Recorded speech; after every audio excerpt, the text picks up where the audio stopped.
So I'm hoping that you've been able to watch that video. It gives you an idea of the story. And I'm just going to read the story to us this morning before I spend a few moments reflecting on what it might mean for us. It's taken from the book of Acts, which you'll find, it comes after the Gospels in your New Testament. It's in chapter 8. And the context is this, that the church has just begun to be persecuted and scattered. And then we get this story about Philip. So starting at verse 26. Now, an angel of the Lord said to Philip, go south to the road, the desert road that goes down from Jerusalem to Gaza. So he started out, and on his way he met an Ethiopian eunuch, an important official in charge of all the treasury of Candace, the queen of the Ethiopians. This man had gone to Jerusalem to worship, and on his way home was sitting in his chariot reading the book of Isaiah the prophet. The Spirit told Philip, go to that chariot and stay near it. Then Philip ran up to the chariot and heard the man reading Isaiah the prophet. Do you understand what you're reading? Philip asked. How can he said, unless someone explains it to me.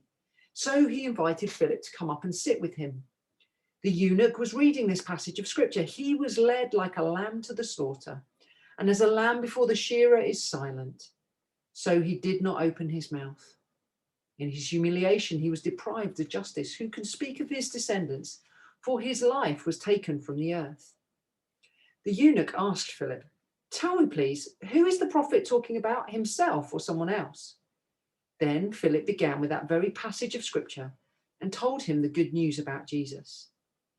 As they travelled along the road, they came to some water, and the eunuch said, look, here is water. Why shouldn't I be baptized? And he gave orders to stop the chariot. Then both Philip and the eunuch went down into the water, and Philip baptized him. When they came up out of the water, the Spirit of the Lord suddenly took Philip away. And the eunuch did not see him again, but went on his way rejoicing. Philip, however, appeared at Azotus and travelled about, preaching the gospel in all the towns until he reached Caesarea. What a strange little story. It's not a normal story for us because we don't often find ourselves coming across people who have ritually become eunuchs in order that they can serve at the court of the queen. That's what was happening for this official. And it's probably easiest for us to get our heads around it if we talk about this guy as being someone who was a dedicated public servant, had quite a high profile in a different place. So let me talk about this passage for a moment. I chose this passage when I was licensed to one of my previous roles, and it got a bit of a funny look because these things tend to. But actually, there's something about this passage that I think speaks to us today and now. It's challenging if you're willing to hear it, but I think it speaks to us today. The context is this. The beginning of Acts, we get the church growing. It grows first in Jerusalem. The disciples who were inspired by those post-resurrection words of Jesus. It grows and it has its problems. Growing churches do have problems, folks. It gets persecuted. And the church scatters for its own safety. And then just before this happens, we see this little incident with someone called Simon the Sorcerer, where all of these spiritualities kind of around Jesus and his way of being start to spring up, but they're not really about Jesus. I wonder if that sounds familiar. Across the world right now, the church is growing, but there is more persecution of the church now than there has ever been before. And in some places, the church is scattered. People are having to leave countries. You know people who will have had to leave countries because of their faith. And at the same time, the church is growing and scattering. There are all kinds of different spiritualities around. It is no longer that we can say that this is a Christian place. And some of those spiritualities are part of established religions, and some are not. So it's a familiar scenario that Philip emerges into. And I guess my first question is, in that scenario, what do we do? I see it all around us that there is a temptation for us to kind of turn in on ourselves and look after each other. There's something right about that. I wonder if that was Philip's desire. I wonder if he was like, oh, well, we're scattered now and I don't quite know what to do. Maybe the disciples were meeting secretly where they could, really growing their relationships with each other. And those things are not bad. But it seems to me that this story shows us that God intervenes into this. That there's an invitation for us to not, in the time which is difficult, for us to not hunker down and hide, but actually to spread and go. And it begins with Philip being obedient to God's invitation. Philip was invited by an angel. Go down onto this road. It's probably a simple command. He didn't know what that would then mean, but he was open and he was listening.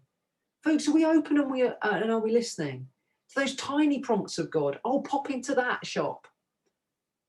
Those calls are difficult at the moment because everything still comes with risk. But I wonder whether we might want to be open today to that prompt of God. What is a prompt of God? You might ask, well, actually, that's going to be slightly different for each of us. But we learn to hear it when we start obeying it. So if you get a bit of a niggle, oh, I think I might need to talk to that person, do it. Take the risk. That's what Philip did. And he found himself out on this road. And that is where he came across this Ethiopian eunuch, someone who was very different to him, from a different culture, a different background, with a different role and station in life. And Philip speaks to him. I guess my second question for you and for me is, I wonder sometimes whether we have an idea of the kind of people that we would like to talk to about God, about Jesus, about church. I wonder if we have a certain idea about who might be interested in Jesus. And I wonder if it looks like it looked for Philip. It seems to me when I talk to people, people would like folks who are like them to be interested in Jesus. We would love our churches to grow. But sometimes we want them to grow with folks who are like us, where it will be easy. But here we have someone from a different culture who isn't like Philip, but he is interested. I think we end up spending a lot of time trying to get uninterested people who are like us to come to church, whilst at the same time missing interested people because they're not like us.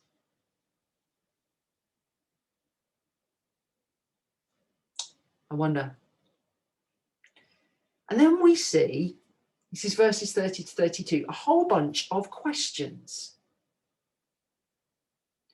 The Ethiopian asks for Philip's help in understanding this. It starts with Philip going, do you understand what you're reading? He's like, well, how am I supposed to know? And Philip and he have this interaction of questions where the Ethiopian ends up asking Philip for help and Philip is able to give it. Now, this can be where we fall down when we're thinking about evangelism, telling other people about Jesus, is that we think, oh, I need to have all of the answers. Well, Philip does have some of the answers, but let's think about where that came from. It's not that Philip's an academic. It's not that he's studied for years and years. In the last couple of weeks in church, we've seen these appearances of Jesus where he explains who he is through the scriptures. And now we've got Philip passing on that knowledge. This is quite new to Philip, but it is something he's learned. And so probably the most challenging thing I'm going to say to anyone today is, are you learning? Or are you relying on what you learned when you were in Sunday school 50, 60 years ago? When we're learning, we have something to pass on, but we don't have to know all of the answers. People are more interested in our authenticity than in our expertise, I think. In the book of 1 Peter, Peter says, always be prepared to give a reason for the hope you have. That's all we can do. Don't have to be academics, but we do need to be learning and growing so that we can give a reason for the hope that we have. And then the story continues on. They go a bit further along the road, and the eunuch has obviously seen and heard of baptism. He's someone who's interested in spirituality. He's like, why can't I be baptized? Philip, they just get out. There's water there, and they do it. I think that's a challenge to us. I've seen it be a challenge in St. Stephen's. When people come for baptism and this sort of, oh, but are they not? They're not one of us. How does that work? Our job is to include. Our job is to listen, to see when people are inquiring, to see baptism as part of that journey, and to slightly let go of our control. And we see this in extreme with Philip. Baptizes the guy, and then Philip is taken out of the picture. He doesn't get to control the outcome. We don't know what happens to the eunuch, but we do know that there is still a church in Ethiopia. We know that this was a real hotbed of great spirituality 200 or 300 years later. And I wonder what that might mean for us. We're invited to tell people about Jesus, but we don't get to control the outcome. We're invited to include people, but we don't get to control if they stay. There are things that we can do which mean that our communities help people to stay. But sometimes they or we need to move on. So, a few thoughts there from Philip's interaction with this person who wasn't like him.